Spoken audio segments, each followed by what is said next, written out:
Good morning, everyone, and welcome to Year 12 Physics. It is a Flexi Day. There is no new content being taught today, but I'll answer any questions. If you're at home and you are thinking about doing some work, or if you're over in the gate room and you want to ask a question, just ask those questions and all will be well. Speak up nice and loud so I can hear you, and that would be fantastic. Thank you very much. All right, we're looking at question 27. A lamp hangs from the structure shown in the diagram below. Uniform support AB is 1.7 meters long and has a mass of 5 kilograms. The lamp's mass is 10 kilograms. Find the tension in the horizontal cable. They say that it's horizontal. That's important information. Okay. The horizontal and vertical components of the forces that the pivot A exerts on the pole AB, and hence the magnitude and direction of the force exerted on the pivot A on the pole. Okay, here we go. It's a uniform pole, 1.7 meters long. So that's going to be 0.85 meters to the center of mass. Find A, the tension in the light horizontal cable. So I'm going to, with this question, I'm going to look at placing my pivot at this location. Quite obviously, that's where we want to place it. And I notice that I have got, force, and tension force going this way. So we've got a clockwise torque, and anti-clockwise torque about that pivot point there. So the sum of this torque and that torque from these two loads must equal the torque applied due to the tension in the cable. So I'm going to start with that. And because I want to find the tension in the cable, which is supplying an anti-clockwise torque, I'm going to go to the trouble of saying anti-clockwise moments equal clockwise moments. And I'm going to say for this particular situation that the anti-clockwise moments is equal to force multiplied by distance from the pivot. So I'm going to say tension multiplied by R perp. Now, because this is horizontal, that tells us that that's a right angle there. So I've got the tension as a raw number. This is the distance to the pivot point, but that is R perpendicular to the pivot point. So I'm going to go with that, okay? Equals clockwise moments. I've got weight force multiplied by R perp. This one here is an R perp, and that one there is also an R perp. So I'm going to use those there. Okay, so we've got weight of the beam, R perp, plus we got weight of the, what is it? Is it a sign? I can't remember. Is it a sign or a traffic light? What is it? A lamp. Okay, so weight of the lamp multiplied by R perp. Okay, so as we go through them, we've got T multiplied by 0.8 meters equals weight of the beam. What was the mass of the beam? 5 kilograms. Okay, so we got 5 times by 9.8 times by R perp. That's 0.85. If that's 53.1 degrees, then this is also 53.1 degrees. So this R perp is equal to 0.85 cos 53.1 degrees. Now, the way I figured that out is I said, right, I'm looking at this angle, cos 53.1 degrees, is equal to adjacent over hypotenuse, okay, which is equal to R perp over R. So R perp, quite logically there, is going to be equal to R cos 53.1 degrees. Okay, so that's what we're going to say there. All right. So I come over here and I say, right, that's equal to 0.85 cos 53.1 degrees. Okay, plus the weight of the lamp. What was the weight of the lamp? Was that also 5 kilos? That's 10 kilos. Oh dear. 10 kilos, and this beam is 5 kilos. All right. Plus 10 times 9.8 times the entire beam, which was 1.7 meters, I think, from memory. 1.7 multiplied by cos 5, 3.1 degrees. Okay. And then we go through and we sum that up, and I'll let you guys do that. So I've ended up with this value. I've ended up with 0.8 T equals 125.04. So therefore, T equals 125.04 over 0.8, which means we're going to get a tension in the cable equal to 156.3 newtons. As you can guess here, I did hit the wrong button on my calculator and came up with the wrong answer, but the values here should be correct. We know that the sum of all the forces on the beam is 0. The sum of the horizontal forces is 0. The sum of the vertical forces is 0. So what are all the forces down? All the forces down are the weight of the beam plus the weight of the lamp. And that's going to be these values here. 147 newtons down. So therefore, at location X, the vertical component of the reaction at that location, okay, so force at X in the Y is equal to 147 newtons up. Would you agree with that? Okay.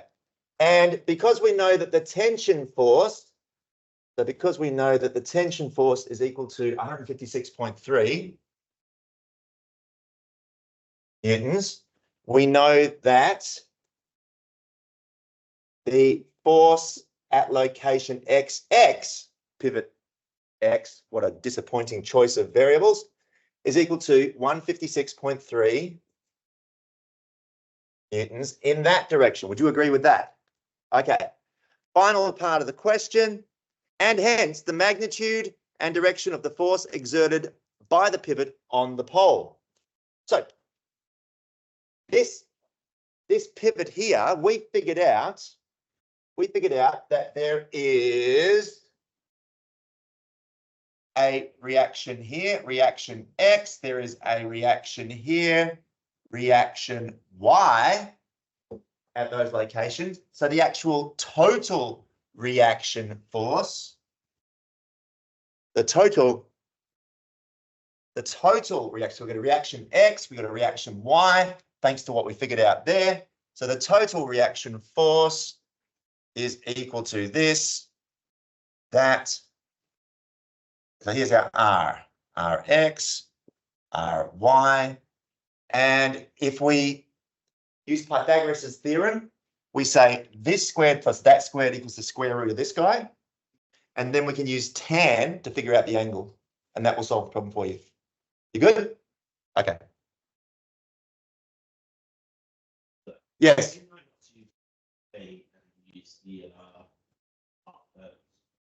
So if you use R-perps for this question, okay, you would get the right answer if you did everything. And but there is a reason why I don't do this. So it is perfectly legitimate for a student to say, okay, I'm going to figure out the weight force perp, the weight force perp. Okay, I am going to figure out, therefore, T perp. But it makes for a very, I don't do it that way because it makes for a very confusing diagram, especially when they give me this value, which I already know just by looking at the diagram that this is R perp. I know that's R perp. So I wouldn't even waste my time figuring out T perp. I've got T and they actually gave me R perp because they said this is horizontal. So that has to be R perp. And then if I went to the trouble of figuring out these angles here, 53.1 degrees. Okay, so if I know that this is if I know that this is 53.1 degrees, then I've got to go to the trouble of figuring out what's that angle? What's that angle? And it just makes it a bit more complicated. If you do this, however, you will get the right answer. Okay. But I don't like doing it when I see that question. I always go for the R perps because I think it's easier. Cool. All right. Any other questions? Which one? The middle board? Yeah, absolutely. Yes.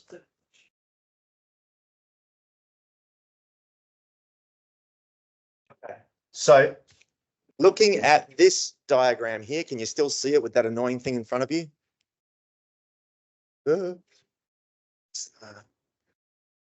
Move. Get up, damn it. All right. So looking at this diagram here, we're being asked if we know.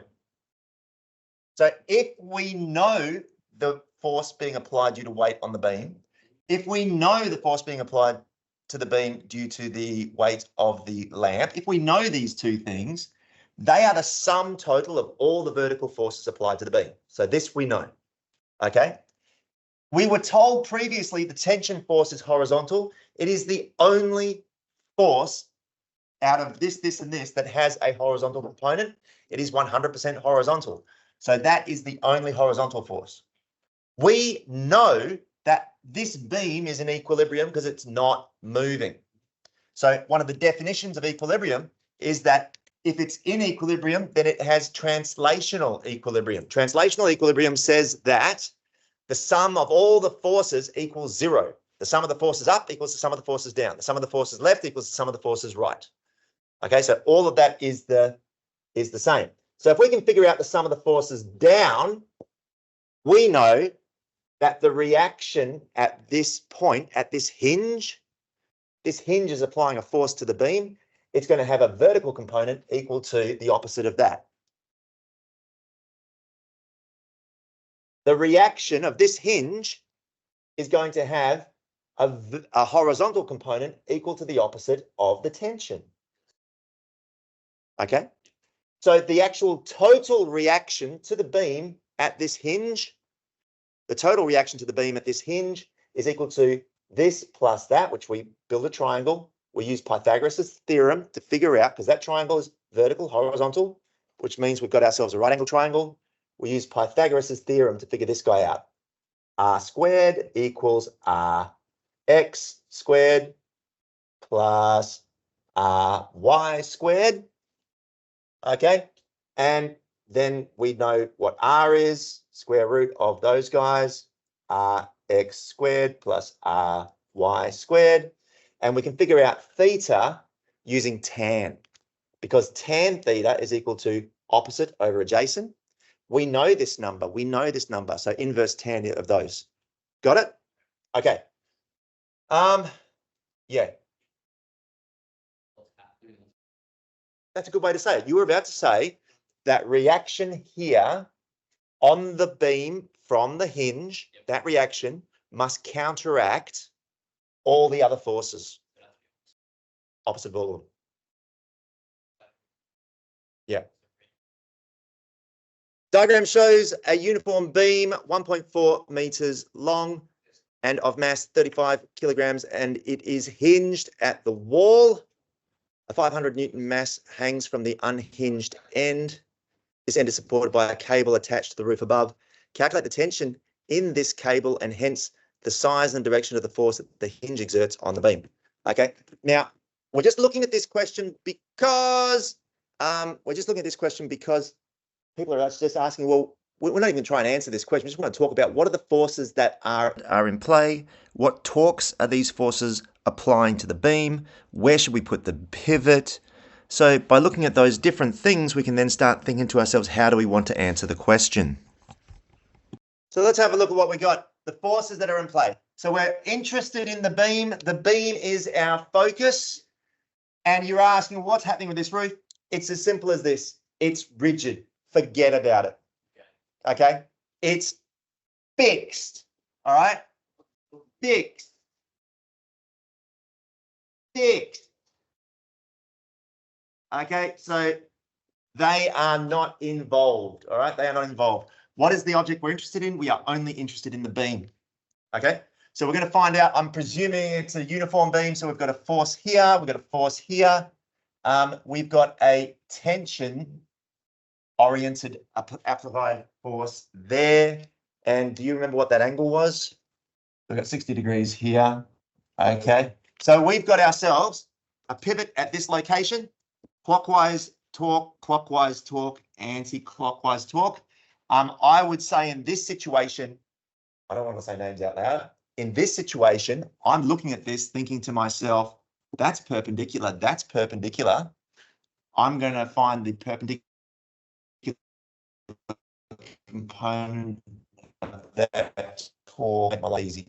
Okay? Does that, you guys can actually do it. Yeah.